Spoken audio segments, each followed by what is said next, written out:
and I'm your moderator and host for today's webcast. I'm joined today by Patrick T., an author of Execute Without Drama, and serial entrepreneur who has been there and done that. Patrick's a very practical guy. His prior company was 151 on the Inc. 500 list, and he is a winner of the North Carolina Ernst & Young Entrepreneur of the Year Award. Patrick is also the CEO of Gazelle Systems. And today, Patrick is going to give us behind-the-scenes insight into the specific moves our clients are making to focus and align their teams to create a culture of execution and accountability in their firms. Patrick, it's great to be here with you today.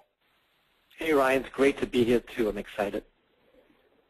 Well, before Patrick gets started, I have a few housekeeping items I just want to cover with you all.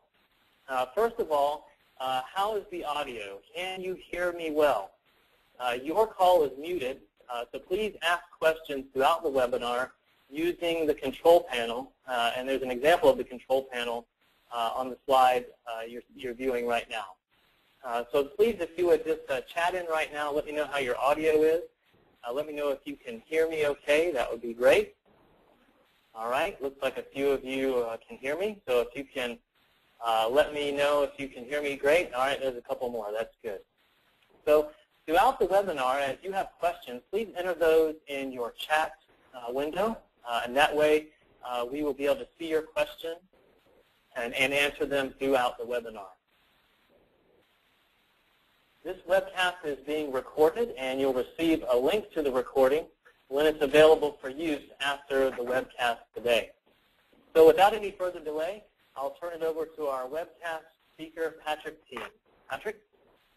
Okay, great. So welcome, everybody. I know Ryan's welcomed you already, but I just felt compelled to say that. So I just want to get us started with a question, and the question is, what's the cost of getting blindsided? So for you football fans out there, it's great the NFL has started a new season. We're in Week 5, and this is Kurt Warner. Kurt Warner on his last game last year in the playoffs, he kind of got blindsided. If you guys have watched that game, he kind of got whacked in the first half, and I'm a big Kurt Warner fan, and unfortunately he was hit so hard on his blind side he was taken out of the game and of the entire first half, and he came back in the second half, but he was never quite the same. So what does never quite the same mean? Well, the previous week, to give you a couple of stats, he threw 5 touchdown passes and only 4 missed passes. So the previous week he actually had more touchdown passes than passes he had missed. That's a phenomenal KPI. So he came back to the game with New Orleans. He was never quite the same and wasn't playing well. So I'm not going to say that the Cardinals would have won that game. I mean, the Saints went on to become Super Bowl champions. But I would say that Kurt Warner, the most valuable person on the team, getting blindsided and taken out, cost the Cardinals their opportunity to try and win the game. So that was the cost to them of getting blindsided, or rather of Kurt Warner getting blindsided. And wanted to ask you, what was your cost? So if you think about, what have you last been blindsided, or when have you ever been blindsided? Nobody enjoys that.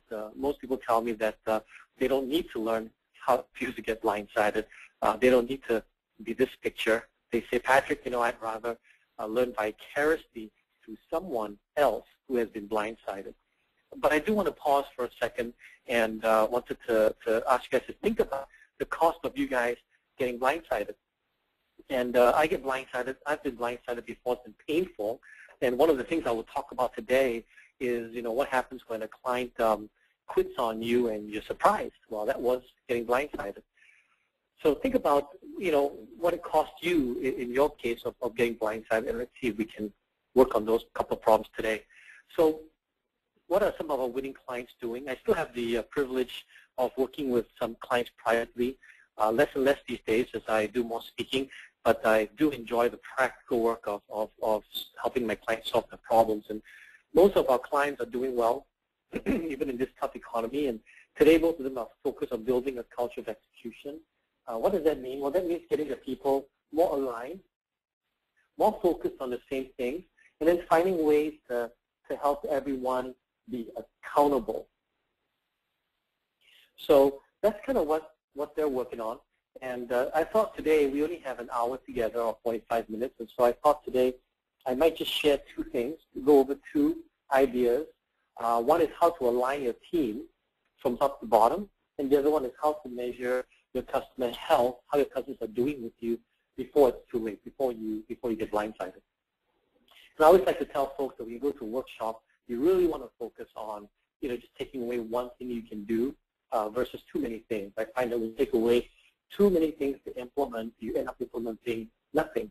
So my hope is that I can kind of give you two quick ideas today, and then you can consider maybe implementing one of them. So the first one is getting aligned and in sync with the team, getting aligned top to bottom.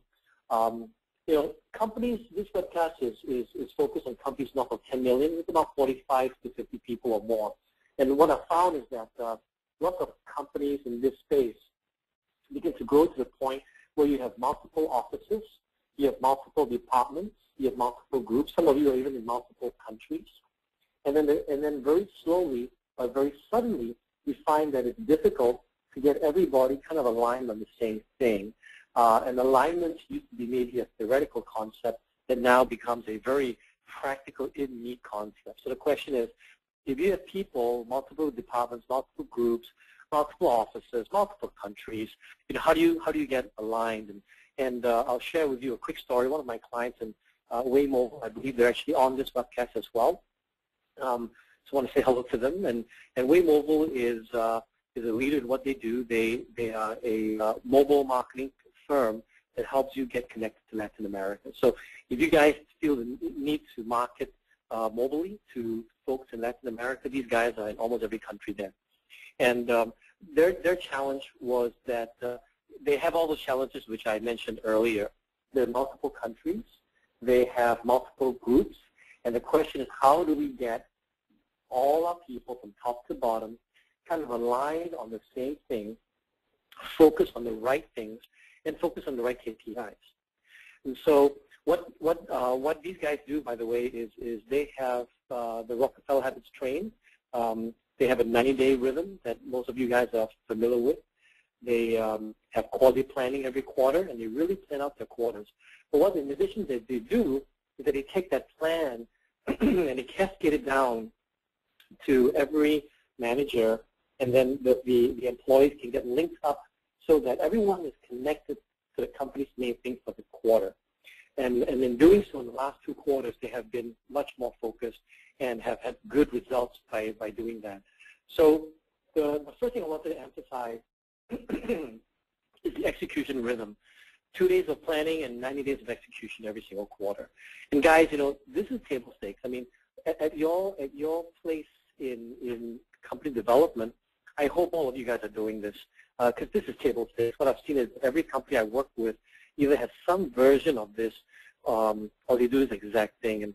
And most of my friends even who run firms practice this rhythm. And it's amazing how you get so busy running your companies that you don't have enough time to think. And so the 2 days of planning does a couple of things for you. First, it enables you to spend a couple of days a quarter thinking about your business, especially if you're in different cities and different locations. It is worth your time and effort to bring your team together a couple of days a quarter. It enhances your teamwork, and it breaks down those silos that are beginning to get created in companies that get larger. So I'm expecting all of you guys do this. It's table stakes. If you guys have questions about this, feel free to ask me when we do go to Q&A. Feel free also to chat, in any questions, anytime you need to, by the way, and Ryan will ask me your questions. So assuming we do this 2-day planning, 90-day execution, the next question is, how do you actually get crystal clear communications? Is your communication kind of like the wine glass on the left, where it's really clear, you can see right through it? Or is it kind of murky on the right, the plastic cup that somehow your team and your employees seem to have difficulty really hearing or really seeing what you want them to see? So oftentimes, I find that we explain things to folks and then something else got done. And so I like to always ask my friends, can you actually visualize what you're about to do? If you can't see it, if you can't visualize it, it probably won't get done. And so how do you have crystal clear communications? Well, everybody, I think, wants to know the 2 things. One, what am I supposed to do? If I'm on your team, I want to know what am I supposed to do. And number two, what does success look like? Now, this seems really simple, but by the way, that's kind of our brand promise here at Gazelle Systems. We like to keep things really simple. But this thing, even though it's simple, seems to get harder as we get bigger. And so what I found is that we need some simple tools to communicate success and communicate our goals and make it clearer and faster. So red, yellow, green. First question I want to ask is, do you guys red, yellow, green? So to me, red, yellow, green is providing the correct success criteria for your team to take a look at. And it's pretty simple. You know, green is the goal. So green is what you want to achieve. Red is failure, unacceptable performance. And yellow is kind of the space in between. And then if you have A players working for you, which I hope we all do, your A players want what I call super green. They want to know, after I've achieved my goal, what is that high bar where the atmosphere is thin and the air is thin that I want to get to, that high level of performance. So if you take a look at this one example, if this company, for example, has the theme of accelerating momentum, sales, and having a new product launch, and those are on the right side are the five key priorities for the quarter. If you take a look at critical number one, new customer contracts. So this company is saying, hey, I need to have 4 $100,000 contracts. If you take a look at priority number one, it says that, secure 4 $100,000 contracts. And so if you look at the critical number in the box on the left there, the new customer contract is the example I'm going to use to red, yellow, green. So green is 4, which means we want to achieve 4 contracts. Red is 2, which means anything 2 and less is just not acceptable performance, not good performance. And then finally, the high bar of 6 is super green. So this is kind of how it looks like if you think about it. You know, green is 4 sales, yellow is between that, red is 2 and below, and super green is 6 or more. What I've found is that it actually takes a bit of time to do this red, yellow, green thing. I find that at the end of a planning session, the day is long and people are tired. But I've found that if you slow down just a little bit to do this, you will have success criteria that you can work on week in and week out. And so if you do that, you will have great weekly meetings. And you know, when I went to driving school a year ago, the instructor said, Patrick, you know, what you guys have to learn is that you have to slow down around the corners so that you can actually go faster through the corners as you exit the corners. And I find that to be true about your 2-day quarterly planning. If you slow down right here, take the time to do your red, yellow, green success criteria so that everyone is on the same page as to what success looks like. You can then go very fast as you execute in your quarter. So if you haven't read this book yet, I would highly encourage you to Switch by Chip Heath and Dan Heath, 2 brothers. This book is about how to make change happen in your company. And more importantly, it's about how to take small things which give you good momentum and get great success. And so it's a great book. I've read it. I recommend it to all my clients. Chapter 12, though, talks about action triggers. And here's the big idea. One of the big ideas he talks about in this book is that sometimes when something doesn't work, we often blame the person. And they say that, well, sometimes, though, it's not the person. Oftentimes, it could be the situation, or it could even be the environment that the person is in, not necessarily the person. So oftentimes what we think of as a people person is actually a situation person or an environmental person, an environmental problem. And so what I would suggest is this. Chapter 12 of this book talks about action triggers. What things can we put into our environment to cause us to take action, to make it easier for the human to get the right things done? And so if you've done your red, yellow, green, for example, where you slow down, as I mentioned earlier, I'm going to show you now how you can use action triggers to go fast in your weekly meetings and solve problems. And so in your weekly meetings, you know, I want to know if you're bogged down by status. What I mean bogged down by status is I've been in some of these status meetings, these weekly meetings, where it's kind of head-banging status. And we tend to spend half the time or more talking about status. And then after that, you know, your projects are getting more complicated now as well. And after about half an hour to 45 minutes of statusing, we now start talking about solutions to our problems. And the challenge here is that there's a lot of drama. Why? Because we're talking about project status, which is a little bit subjective. And so the only way to not have that is if you have red, yellow, green, your priorities at the meeting prior, and now in your weekly meetings, you can then focus strictly on solving problems. And the other thing about this is, if you can get your team to give you status before the weekly meeting, then you can spend 10% of your time on reviewing the status and 90% of the time working on solutions. And so you should have a dashboard. So this is a good example of a weekly dashboard. Each quarter has 13 weeks. It's a 13-week race. So this dashboard shows 13 possible statuses. And so every week a team comes in and statuses. And I want to show you, I've kind of highlighted those circles, the red square and the yellow squares. Those are what I call action triggers. What's interesting is I've actually asked some of my friends, hey, when they have a problem, how many weeks does it actually take for them to solve that problem or to begin solving that problem? And unfortunately, I've noticed that sometimes it takes almost 4 weeks before people actually react. So they'll notice the problem. Week 1, they'll say, oh, we got a problem. And then week 2, they'll say, yeah, you know what, we have the same problem. Who's on it? And then by about week 3 or 4, they get upset. They say, darn it, why aren't we doing something about it? Somebody better get on the problem. And then by about week 4, and sometimes, unfortunately, week 5, they start actually solving that problem. I found that if your team will meet weekly and have good success criteria and have statuses like that, then you see that red dot or red square or the yellow square, and you can jump on it immediately. So this is what I call an action trigger. That will cause you to take action faster than you would have if you didn't have a dashboard.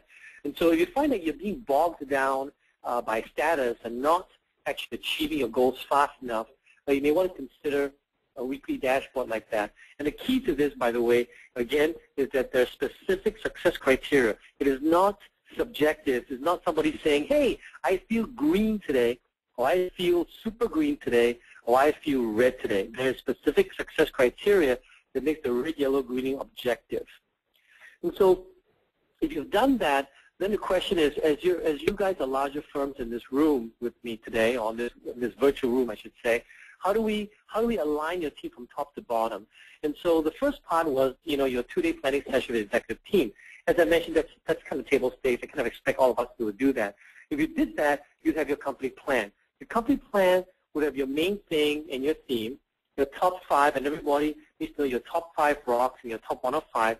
And then the individual executives on your team have the top 5 priorities. So that's the company plan, and that's executives there. And then what happens is the executives take this back to the departments. And so this is not just about the executive team, but this is about getting alignment from top to bottom. So then you take this back to your department and your groups, down to the individuals. And each department should have top 5 priorities. And it really should consist of 2 types.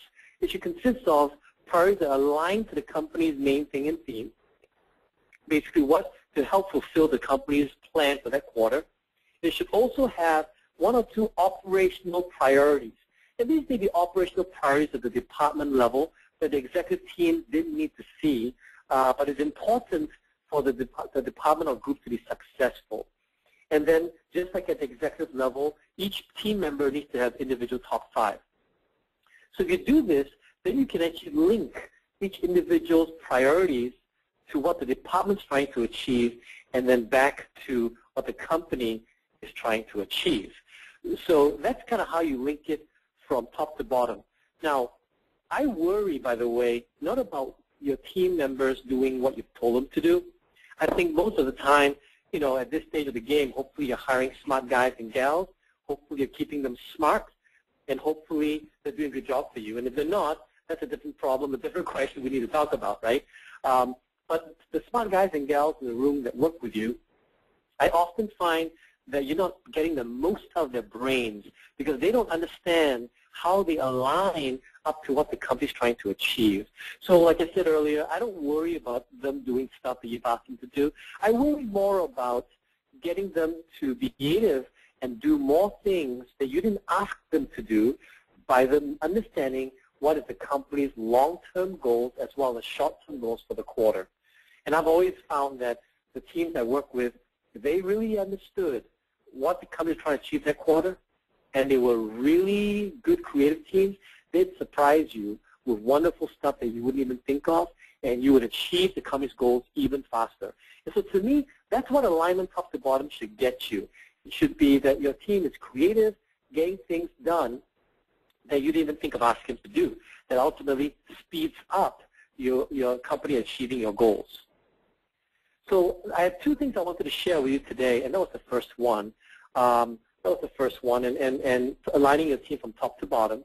And there were three things I kind of mentioned real quick. One was table stakes, your company's 90-day plan every quarter. Please do that if you don't do that already. Regular agreed success criteria, making sure that as we exit your planning process, that everyone has a clear vision of what success looks like. And failure too, by the way. I find that lots of times we may say, hey, I understand what the goal is, but I don't know what failure looks like. I found that when people understand what failure looks like, they self-manage themselves away from failure and towards the goal. And then finally, individuals and groups in the company have to be linked back to the company's main thing or theme, and that will allow you to align top to bottom and speed up your execution.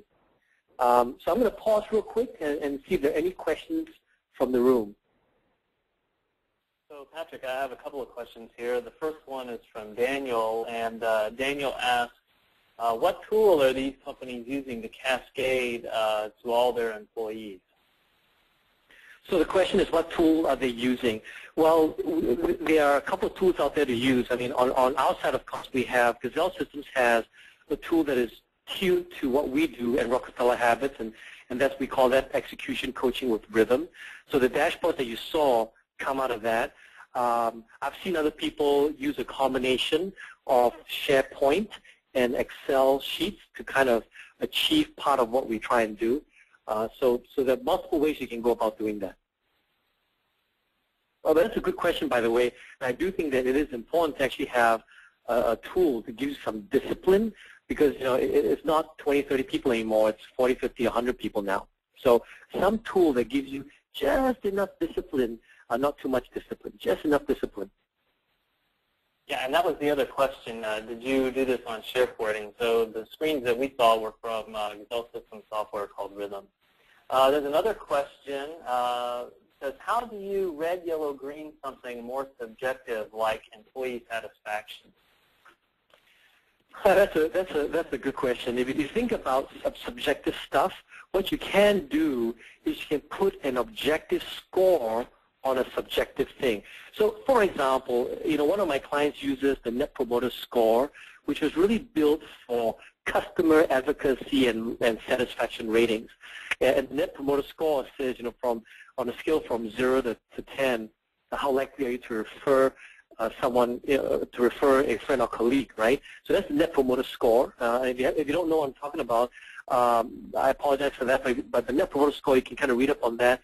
Fred Reichelt's book called The Ultimate Question uses Net Promoter Score. Now, I brought that up because a very nice way a couple of my clients have done, which seems to work well, is to take that Net Promoter Score that was meant for customer satisfaction and loyalty and to use that similar question internally to gauge employee success. So it would be something like on a scale from 0 to 10, how likely are you to refer somebody here to work? And so what you do is, from 9 to 10 would be people who are very happy, advocates, and then 8 and 7 are folks that, are kind of lukewarm, and then 6 to 0 are the folks who are unhappy. So you can kind of take an objective score like that and apply it to a subjective question.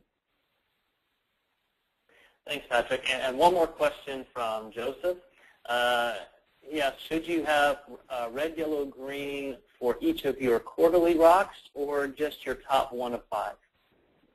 Oh, so I love red, yellow, greening all my rocks. Because to me, if you don't red, yellow, green, then you don't really have a clear vision of success. We like to say, look, we always want you to know your top 1, but we don't want you to forget about the other 4 either. So I think you should red, yellow, green all your rocks. Okay, if you guys have any other questions, I will leave a few minutes at the end to take additional questions as well. So the second execution idea is how to measure customer health before it's too late. And so, again, I want to help us all avoid getting blindsided. And so this is Donald Trump telling you you're fired, right? And the question I have for you is, have you ever felt like you've done everything right and your customer still chose to fire you or still chose to leave? And it's kind of hard to tell because with a webinar I can't see your faces, but this question resonates every time I teach a public workshop. People in the room look at each other and go, oh, I can't believe you asked that question. Yeah, it just happened to me a month ago or a week ago. So if you feel that in your gut, you are not alone. Most people have asked this question too, have said, yeah, I don't quite understand. I feel like we did everything right, and the customer still left. And so how do we react to that? Sometimes we react to that badly, because we're all human, and we react to that badly by saying, that was just a bad customer. Good riddance. Thank God you're no longer with us. I don't think that's the right reaction, but sometimes, in a self-protection mode, we react that way. What really happens is that what I've found is that oftentimes we're so focused on doing things right, we actually forgot to ask the question about how our customers are responding, right? In other words, when you provide a product or service, you expect your customers to respond in a certain way. You would expect that they would use your products and services in a certain way, and they would enjoy it, and therefore they would respond in a certain way. Now, what I found is that sometimes we're so focused on making sure our process is right, and we can do the process right and do everything right, and still make our customers unhappy with us because we didn't take care of certain things that will give them that high degree of emotional success. And so we're so focused on doing things right, we forget to see how our customers respond. So we have this thing called the Client Health Index, and I call it your chi, your power, but it's really your Client Health Index. And I asked this question, what are 2 critical things you need to do, and what are 1 to 2 ways your client should respond? So in other words, let's say you have to do a bunch of things for your clients, right, or your customers. But I also know that there, in the whole list of things, there's probably a couple of things that that are absolutely, absolutely critical. If you didn't do those 2 things right, you could do all the other things right and it wouldn't matter, okay? So there's usually a couple of things which are critical. And then I want you to think about, if you did everything right, what was your desire for your clients? How do you think they should have enjoyed your products and services, and therefore how should they have responded? So I'm going to give you an internal example. I'm going to share with you how Gazelle Systems looks at our CHI, or our chi, as I kind of like to think of it, our power. So at Gazelle Systems, we have this service of execution coaching, and in our execution coaching, we have to do a bunch of things. But the 2 things that we really, really pride ourselves in is making sure that our clients come out with great quality plan, and so we make sure that they prepare well and exit the quality planning session with a good plan so that they can actually execute the quarter very well. And then the second thing we do is we provide some monthly dashboard reviews. We see, and sometimes we surprise our clients with weekly reviews, but our promise is monthly. And if we see red squares and yellow squares, we highlight that, and we're kind of like that personal trainer that says to you, hey, did you get your 20 reps in? No. Okay, let's make sure you get 20 reps in. But those are the 2 things, and we have a lot of things we do, but those are the 2. Those are the 2 things I feel that if my team does not do, we deserve to be whacked, okay? Now, assuming we did everything right, how do I tell if my clients are actually using the service right? How are they actually responding well? So I can tell that they're actually healthy in our program. Well, amongst other things, there are 2 most important ones to us. All our clients are supposed to come in every single week and provide a status for their objectives and priorities. So if our clients are not statusing weekly, I can tell that that means they're not going to execute very well, and sooner or later they're going to say, Patrick, we don't like your service because we're not doing any better, right? So the 2 things on the client side are they statusing weekly, and the second one is more of a heart thing. Are they jumping on coaching calls? In other words, if our execution coach calls, tries to set up an appointment with the client, is the client putting us off, or is the client saying, yeah, can't wait to talk to my execution coach? Because if the client can't wait to talk to their coach, I know that the relationship is actually working. So those are the two things I look at on the client side. So if you look at my CHI is a composite index, all right? It's an index that takes these 4 things into account. And you can do that by providing points. You can say, on a scale of, of 12 points, each of these things has, or 10 points, I'm sorry, each of these things have a couple of points, and it adds up to 10. There's 4 of them, so you get up to 8, and then there'd be 1 or 2 things that you have a higher weight on. And so, for example, I would weight quality planning a little bit higher, and I would weight weekly statusing a little bit higher. So if you did that, you kind of come up to 10 points, and then you can red, yellow, green your CHI index. And so I can share with you, I have a couple clients on the phone as well, but I can share with you that we have actually, through this method, been able to work with clients, hit them off at the pass, in the sense that, before my clients get unhappy with us, we are then able to say, client isn't statusing every single week. Let's check up on them and see if they need anything. Now, it may be that they didn't need anything. It may be that they would say, hey, guys, thanks for checking. We'll start statusing next week. But that's cool. That was a proactive way for us to just check to see if they're doing okay. Okay. So conceptually, the main concept here is we forget to measure how our clients should respond to our products or service. And so don't just measure what you guys do. Measure also what you expect the response on your client side to look like. So here's how you work on your CHI.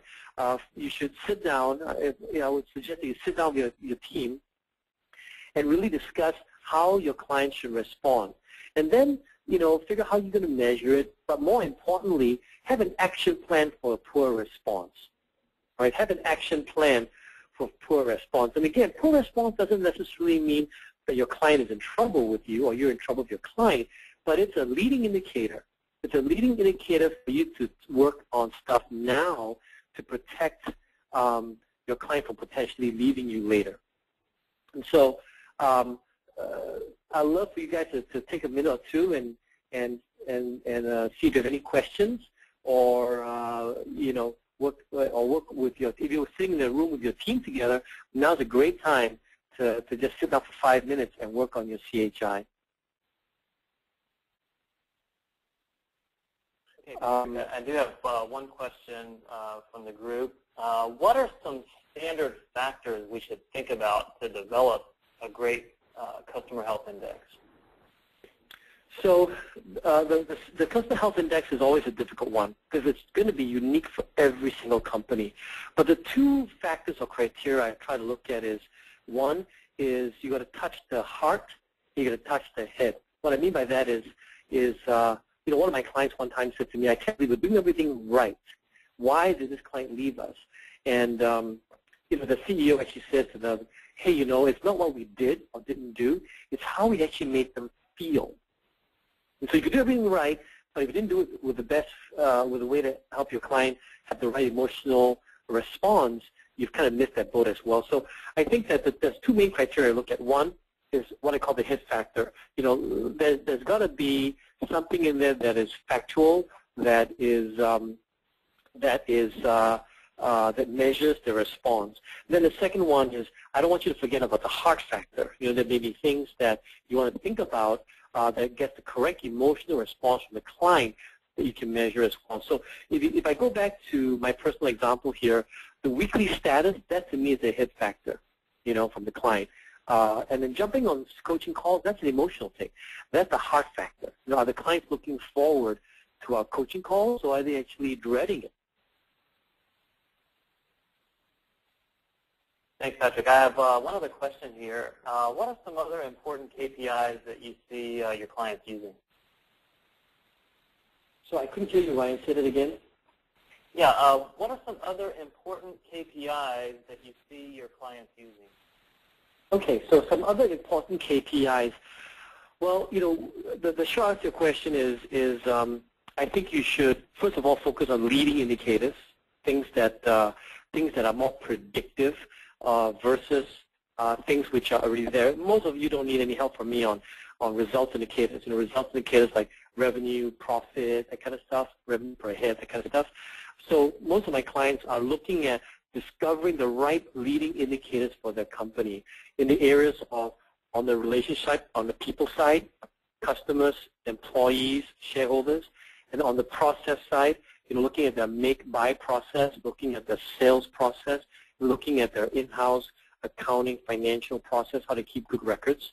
And so I would say, there's probably 1 or 2 KPIs in each of these areas that you may want to take a look at.